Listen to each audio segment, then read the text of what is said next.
آغاز کر رہا ہوں میں اللہ کے نام سے، اور اس کے بعد مدحت خیر الانام سے۔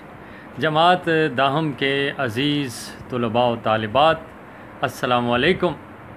درسی کتاب سے ہمارا مطالعہ جاری ہے، اور آج جو غزل ہمارے سامنے ہے وہ ہے: سر میں سودا بھی نہیں، دل میں تمنا بھی نہیں، لیکن اس ترک محبت کا بھروسہ بھی نہیں۔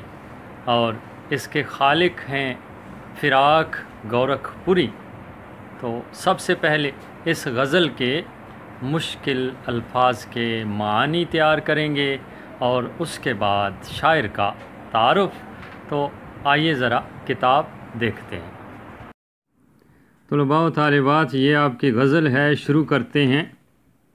سر میں سودا بھی نہیں، دل میں تمنا بھی نہیں، لیکن اس ترک محبت کا بھروسہ بھی نہیں۔ سودا جنون، دیوانگی، پاگل پن، تمنا آرزو خواہش، ترک محبت، محبت کا ختم کرنا، بھروسہ، امید، توقع۔ ایک مدت سے تیری یاد بھی آئی نہ ہمیں، اور ہم بھول گئے ہوں تجھے، ایسا بھی نہیں۔ مدت، عرصہ، یوں تو ہنگامے اٹھاتے نہیں دیوانہ عشق، مگر اے دوست کچھ ایسوں کا ٹھکانہ بھی نہیں۔ دیوانہ عشق، عشق کے دیوانے، اور ٹھکانہ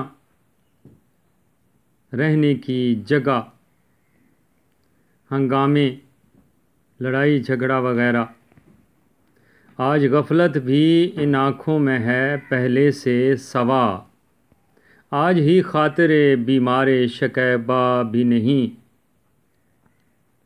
غفلت، سستی، لاپرواہی، سوا کا لفظ ہے، سوا نہیں ہے، سین کے اوپر زبر ہے، سوا زیادہ۔ بیمار شکیبہ، صبر کا بیمار۔ رنگ وہ فصل خزاں میں ہے کہ جس سے بڑھ کر شان رنگینی حسن چمن آرا بھی نہیں۔ فصل خزاں، موسم خزاں، خراب حالات، زندگی کا برا وقت، چمن آرا، مالی، باغ کی نشو و نما کرنے والا حسن، خوبصورتی۔ بات یہ ہے کہ سکون دل وحشی کا مقام، کنج زنداں بھی نہیں، وسعت صحرا بھی نہیں۔ دل وحشی، خوف زدہ دل، کنج زنداں، قید خانے کا کونا، وسعت صحرا، صحرا کا پھیلاؤ۔ ہم اسے منہ سے برا تو نہیں کہتے کہ فراق، ہم اسے منہ سے برا تو نہیں کہتے کہ فراق، دوست تیرا ہے مگر آدمی اچھا بھی نہیں۔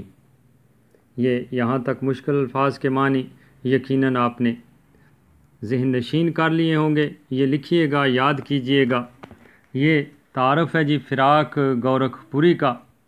1896 سن پیدائش، 1982 سن وفات۔ یہاں سے شروع کرنا ہے۔ فراق گورکھ پوری گورکھپور کے ایک معزز ہندو گھرانے میں پیدا ہوئے۔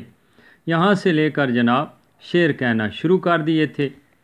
اس کے بعد اگلا اقتباس ہے، ابتدا میں افسانہ نگاری بھی کی، مگر بنیادی طور پر وہ شاعر تھے۔ یہاں سے شروع کرنا ہے اور آخر تک، کیونکہ انداز بیان بھی بیان کیا گیا ہے، اور اس کے علاوہ کتابوں کے نام وغیرہ بھی لکھے گئے ہیں ان کے، فراق گورکھ پوری کے۔